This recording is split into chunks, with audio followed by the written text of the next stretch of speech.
From a sensitive little boy exploring caves in Nevada to an interdimensional god orchestrating the apocalypse, here's the complete story of Henry Creel. So let's start at the very beginning, because the beginning is way more complicated than most people realize. Henry was born sometime between 1905 and 1950 to Victor and Virginia Creel, and he had a sister named Alice. From day one, this kid didn't fit in. His own father described him as sensitive, which back in the 1950s wasn't exactly a compliment for a boy. His teachers and doctors apparently told his parents that he was broken. That kind of messaging does something to a person, and I think it's important to keep that in mind as we trace Henry's descent into becoming a literal monster. Here's where things get really interesting, and honestly a bit confusing because the show gives us multiple accounts of what happened. The Creel family lived in Rachel, Nevada, near Lincoln County, before they ever moved to Hawkins, around Henry's 8th birthday. Probably 1953, he was out exploring a cave system with his Captain Midnight spyglass, because of course this weird little kid was into spy stuff and codes. He was apparently really good with ciphers, even winning a radio for cracking a Captain Midnight code graph. So we've got this intelligent, isolated, misunderstood kid wandering around caves by himself, and that's when everything changed. In that mineshaft, Henry stumbled upon a wounded, bleeding man clutching a silver briefcase. This wasn't just any random guy. This was a Soviet spy who had been stationed at a nearby military base in Nevada where Dr. Martin Brenner and other scientists were conducting early experiments in interdimensional travel. They knew travel to another dimension was possible because of something called the USS Eldridge incident from 1943, which is a whole other rabbit hole involving Project Rainbow in the Abyss. The spy had stolen a briefcase containing something that Brenner later described as something from beyond our world, probably something that originated from the Abyss. Now, instead of running away, Henry offers to help him. And how does the spy respond? He shoots at Henry's hand. Acting on his survival instincts, Henry grabbed a rock and attacked the man, apparently killing him. This is crucial because it shows us that even as a child, Henry had the capacity for violence when pushed. But here's the thing that really matters. He then opened the briefcase out of curiosity. According to one account, opening that briefcase transported Henry to the Abyss, that same alternate dimension connected to the Eldridge incident. There, he saw glimpses of strange creatures and was exposed to the influence of a shadowy entity. He then used his powers for the first time to kill the scientist. Henry survived and returned home after 12 hours, but he was completely changed. He now possessed a unique blood type and an altered personality. Brenner later recovered the stolen equipment and found Henry's spyglass, which is how he eventually tracked the kid down. This is where we need to talk about one of the biggest reveals from Season 5 that completely recontextualizes everything we thought we knew. The Mind Flayer didn't just happen to find Henry later in life. The Mind Flayer infected Henry as a child in that cave. Will Byers figured this out, and it's a game changer. The entity blocked Henry's memory of the truth after seeing it, which explains why Henry's own account of events differs so dramatically from what actually happened. Henry genuinely believed he discovered and shaped the Mind Flayer as an adult, but the reality is that he was a victim and a vessel from the very beginning. Think about that for a second. The kid was 8 years old. He was already considered broken by the adults in his life, already isolated and struggling to connect with his peers, and then he gets infected by an interdimensional parasitic entity that starts manipulating his mind and memories. When people ask whether Henry Creel deserves sympathy or if he's pure evil, this is the context that matters. Was he ever really making his own choices, or was the Mind Flayer pulling strings from the moment those particles entered his gunshot wound? After the cave incident, Henry apparently lost control and paralyzed another boy, which was one factor in the Creels deciding to leave Nevada. At some point between 1907 and October 1959, Virginia's great-uncle died and left her a small fortune, which they used to buy a large house in the small town of Hawkins, Indiana. Victor and Virginia hoped the move could be a fresh start for their troubled son, but Henry was pessimistic. He didn't see how Hawkins would be different from anywhere else. But something unexpected happened. Henry found comfort when he discovered a nest of black widows living inside the new house's bathroom vent. This detail is so important for understanding his psychology. He related to the spiders because they were misunderstood, and he saw them as the most important of all predators because they provided structure for the weak. He started making illustrations of a fantastical super predator, envisioning a giant spider-like beast. Sound familiar?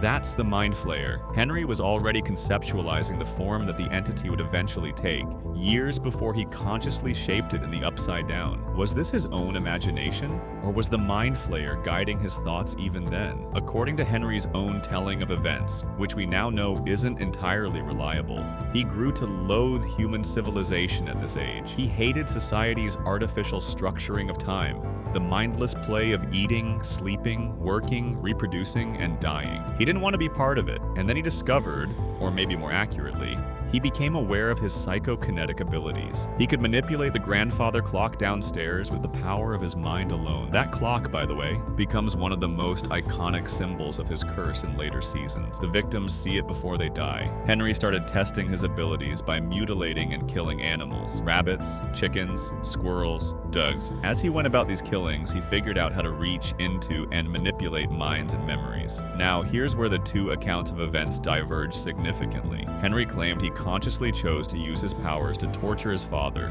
by making him hallucinate his war experiences from World War II. Victor had ordered the shelling of an innocent household while serving in France and was tortured by visions of a baby burning alive. But the alternative account suggests Henry didn't consciously choose any of this. He was forced to do it by the shadowy influence from the cave incident. The alternative account also tells us something really interesting. During this time, Henry apparently befriended and dated a girl named Patty Newby, despite otherwise struggling to make friends at Hawkins High School. When she learned about his powers, she tried to convince him they could be used for good. Henry even created a vision for her where she could express herself through singing while being supported by everyone around her. But throughout their relationship, Henry was haunted by visions of a humanoid monster and was terrified he would be forced to kill Patty. This is genuinely tragic. There was a version of Henry that wanted connection, that wanted to be good, that had someone who believed in him, but the entity wouldn't let him have that. When Virginia started to suspect her son was responsible for all the strange happenings in their home, she wanted to send him to a psychiatrist, which Henry viewed as ridiculous because in his mind, he wasn't the one who was broken. Virginia got in contact with Dr. Martin Brenner, hoping for him to take Henry away. According to the alternative account, Brenner was actually manipulating Virginia by supplying her with drugs, and under their influence, she told Brenner everything about her son. Brenner took Henry to Hawkins National Laboratory, where he revealed that he tracked Henry down because of the spyglass left in the caves. He explained that Henry gained a unique blood type from the incident, just like Brenner's own father did during the Project Rainbow incident. In a sensory deprivation chamber, Henry showed Brenner the humanoid creature, displaying it on a screen. This is significant because it proves Henry had a connection to the entity even before the official Upside Down was opened. Later, Brenner tried to force Henry to kill a prisoner, but Henry broke down and ended up stabbing 2 guards instead. He insisted on leaving the laboratory, and Brenner let him go. When Henry returned home, he sensed his family was unhappy about his return. Using his powers, he read his mother's thoughts and learned she wanted to send him back to Brenner. What went down next was the major disaster for the Creel family. Whether Henry consciously chose to attack his family, or whether the entity took control, the result was the same. As the Creels sat around the dinner table, potentially on March 14, 1959, Henry used his powers to turn on the radio, distracting his father. The lights flickered. Virginia was launched into the air and mutilated, the bones in her limbs breaking and her eyes imploding in their sockets before she crashed onto the dining room table. Victor grabbed his children and tried to escape, but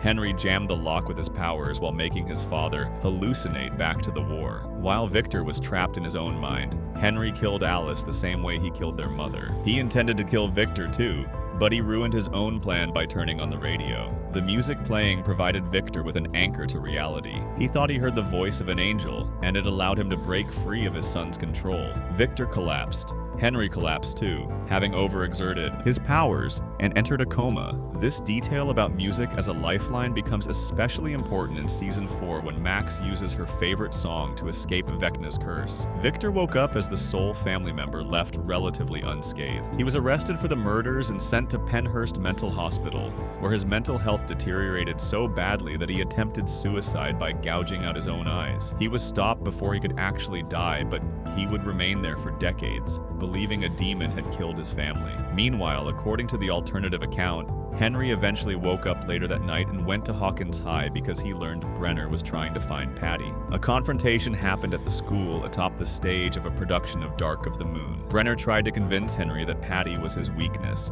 while Patty desperately told Henry to ignore him. The entity took control again, and Henry threw Patty off the stage. She survived but was hospitalized. Henry fell unconscious, and Brenner finally took him back to Hawkins' lab for good. Victor was told that Henry died a week after Virginia and Alice from shock.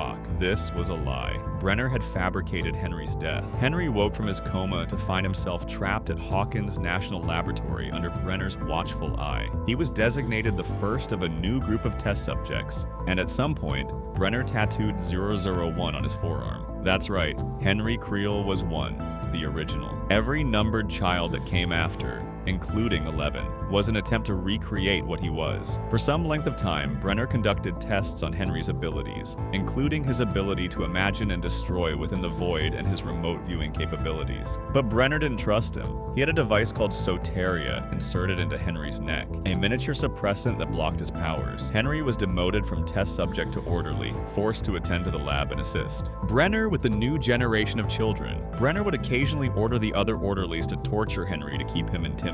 20 years. Henry spent 20 years as a powerless prisoner in the lab where he had been the first experiment. Here's something that doesn't get discussed enough. Brenner used Henry's unique blood in transfusions during Project MKUltra. Pregnant test subjects were given experimental drugs in Henry's blood while in sensory deprivation tanks. Their children were then abducted and raised at Hawkins' lab. These children had psychokinetic abilities similar to Henry's. 11's powers, the powers of all the numbered children, they came from Henry. He was literally the source. During his years as an orderly, Henry took a particular interest in one test subject, 11. After witnessing her being bullied by the other children, he believed they were similarly misunderstood. He also recognized that she was the most powerful of all the test subjects. He helped her during times when her peers ridiculed her, offering encouraging words and advice. Was this genuine connection? Manipulation? Probably both. Henry saw in 11 the potential to become like him, and he developed that relationship for years. On September 4th, 1979, the endgame began. Over several days, Henry manipulated 11 through conversations in the Rainbow Room. He told her she reminded him of the mythical test subject 1,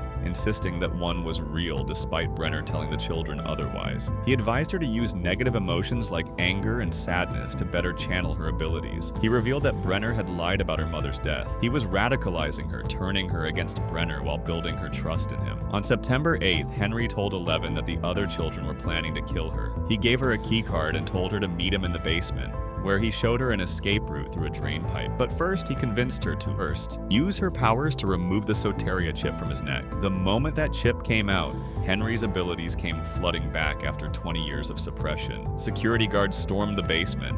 The two reached a corridor surrounded by guards, and Henry unleashed 2 decades of pent-up rage. He used his restored powers to maim and kill the guards, then told 11 to wait in a storage cupboard while revealing his 001 tattoo. What followed was a massacre. Henry killed every other test subject and various Hawkins lab personnel, knocking Brenner unconscious in the process. When 11 entered the Rainbow Room, she watched in horror as Henry finished killing 2. He explained his origins and philosophy to her and asked her to join him in his goal to eradicate humanity. But 11 refused. She used her powers to fling Henry into the wall. Angered and disappointed, he stood back up and they engaged in a psychokinetic duel. Henry initially overwhelmed her and almost won, but 11 found strength in a distant memory and ultimately overpowered him, pinning him against the wall. She began disintegrating his body, but in doing so, she accidentally opened an interdimensional gate. Henry was pulled through into another dimension. The gate sealed up. Brenner recovered and entered the Rainbow Room.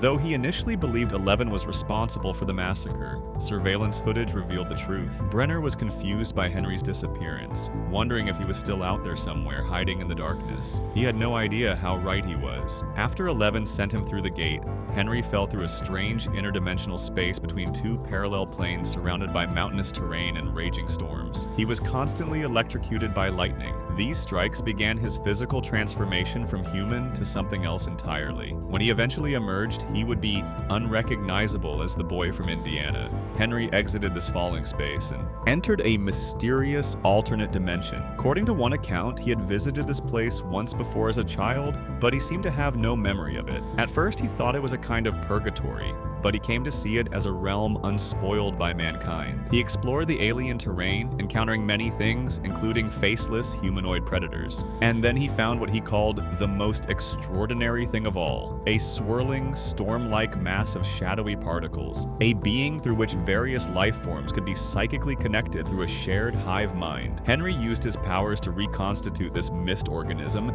into a form that satisfied him, a giant, spider-like entity with a flame-shaped head, the Mind Flayer. But here's the thing we learn in Season 5. Henry believed he discovered and shaped this entity. In reality, the entity had already infected him decades earlier in that cave. The Mind Flayer allowed Henry to think he was in control. Their relationship was complicated, with Henry repeatedly attempting to seize full control while the entity retaliated by forcing him to relive troubling memories. When Will Byers confronted Vecna in Season 5 and begged him to resist the Mind Flayer's control, Henry declared that he and the Mind Flayer had never controlled each other, but were rather one. He rejected any chance of redemption. The truth is messy. Was Henry a victim who became a villain, or was he always the villain being used as a vessel? The show seems to suggest it's both simultaneously. Now let's connect this to everything that happens in seasons 1 through 3. Henry, now transformed into Vecna, decided to target Will Byers specifically. He chose Will because they shared traits. Both were outcasts, both were misunderstood, but there was also strategic calculation. Will would become a spy, a conduit for future plans. On November 6, 1983, when Brenner ordered Eleven to make psychic contact with a Demogorgon while immersed in an altered state, she accidentally created a gate to the Upside Down. This gate, the Mother Gate, allowed the dimension to begin spreading through the lower levels of the lab. The moment of contact also unleashed the Demogorgon on Hawkins.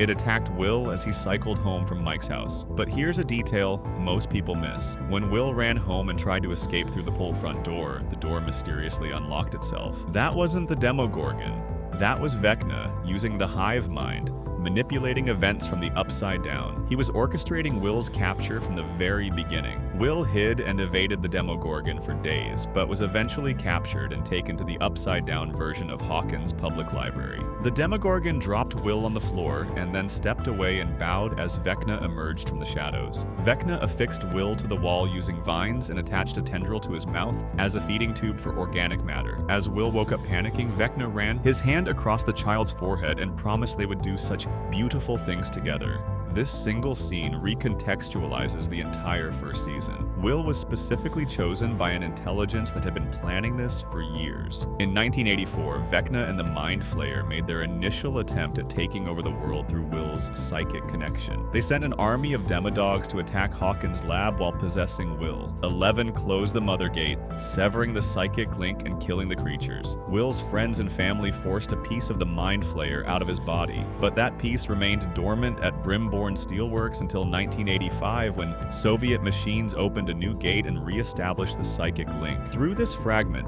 Vecna began kidnapping and possessing multiple humans and rats known as the Flayed, feeding them chemicals and melting their bodies into biomass. This biomass was combined to create a proxy form through which the Mind Flayer could act directly in the human world. That giant spider monster in Season 3, that was Vecna's design brought to physical reality. The proxy form wounded 11, causing her powers to become neutralized. But it was rendered useless when Joyce Byers and Jim Hopper shut down the Soviet gate. By 1986, Vecna had found a new method. He discovered that powerful psychic connections, like the one between Eleven and the Demogorgon that created the original gate, could open new gates between dimensions. If he could form similar connections with human minds at the moment of their death, he could open gates without needing Eleven at all. He targeted teenagers with trauma or mental health issues, people whose suffering made them vulnerable. He would appear in their minds, making them experience headaches, nosebleeds, and nightmares. Then the hallucinations would escalate. They would see the grandfather clock from his childhood home, countless Black Widows would appear, and finally, Vecna himself would manifest, overwhelming them with fear before killing them by breaking their limbs and imploding their eyes, exactly how he killed his mother and sister. The death would open a gate at the location of the killing. Chrissy Cunningham was first. Despite being a popular cheerleader, she was secretly suffering from her mother's verbal abuse about her weight. Vecna exploited that trauma, killing her in Eddie Munson's trailer and opening the first gate. Fred Benson was next, haunted by survivor's guilt after accidentally causing his friend's death in a car crash. Patrick McKinney followed, berated by his father who called him a disgrace. 3 deaths, 3 gates. Vecna needed 4 to achieve his apocalyptic vision. Max Mayfield was his 4th target, chosen because she was struggling with guilt over Billy's death. Despite their difficult relationship, she felt responsible because she had wished for something to happen to him. When Vecna cornered her in his mindscape, he was about to complete his plan. But Max escaped using the same trick that saved Victor Creel decades earlier. Music. Her friends played Running Up That Hill through her headphones, giving her an anchor to reality. She pulled at a vine in Vecna's neck, causing him pain, and ran toward a mental window back to the real world. The final confrontation of Season 4 was the group's plan to kill Vecna while he was distracted with a victim. Max would act as bait, letting Vecna into her mind while Nancy, Steve, and Robin attacked his physical body in the Upside Down. Meanwhile, 11 piggybacked into Max's consciousness from Nevada, hoping to fight Vecna psychically. In the Mindscape, Vecna revealed the truth about the Mind Flayer to 11. He had shaped it. He had been controlling everything all along. The Mind Flayer had been his puppet this whole time. Nancy, Steve, and Robin attacked Vecna with Molotov cocktails and a shotgun while 11 fought him mentally, and Joyce and Hopper killed demodogs in Russia to weaken the hive mind. The combined assault sent Vecna crashing through a window, but the group was too late to save Max completely.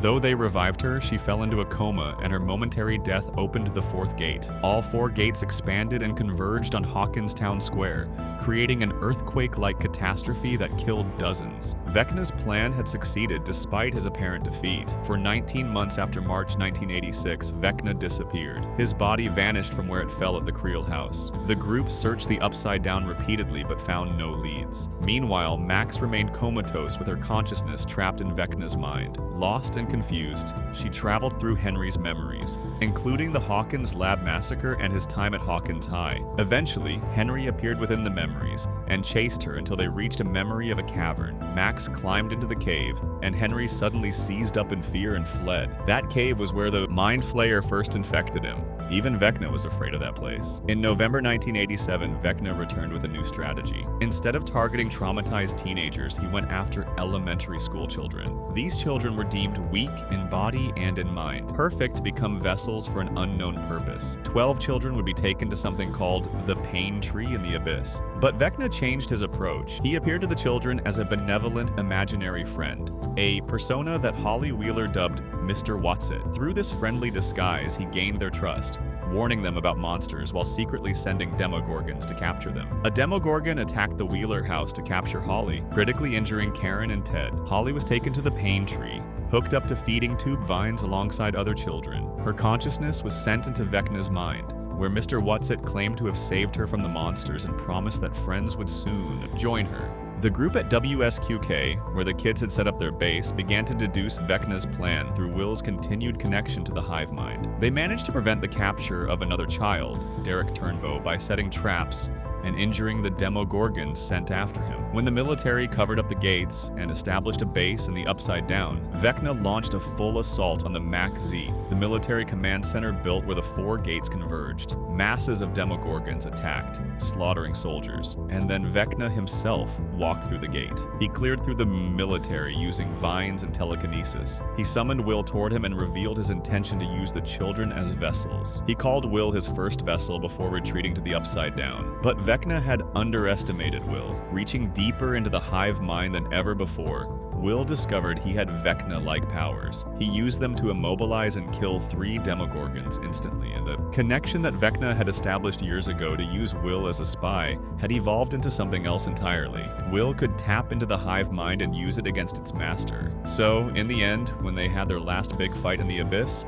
The Mind Flayer showed up to take on the party, looking totally different. 11 jumped into the creature's body and tore Vecna out of the tendrils, getting right into a fight with him. The group realized that harming the Mind Flayer hurt Vecna too, since they were connected through the hive mind. While the party attacked the Mind Flayer from outside, 11 and Vecna fought inside. Weakened by the damage the Mind Flayer was taking, Vecna tried to stop 11 with his ranged attack, but Will telekinetically restrained him, declaring they were no longer afraid of him, and ripped off Vecna's left hand. 11 impaled Vecna on a spike. Once the Mind Flayer was dead, the party freed the children from the cave. They found Vecna mortally wounded, but still alive. And it was Joyce Byers, the mother who had fought to save her son from Vecna's influence for years, who finished it. She decapitated Henry Creel with several blows from an axe, finally ending his reign of terror. The Duffer Brothers did something remarkable with this character. They took the big bad of their final seasons and traced him all the way back to the beginning. Every supernatural event in Stranger Things connects to Henry Creel. The Demogorgon attacks, the Mind Flayer's possessions, the gates between worlds, Will's suffering, 11's trauma, all of it flows from one broken child who stumbled into a cave in 1950, and in the end, that little boy became Vecna, and Vecna had to die for anyone else to live.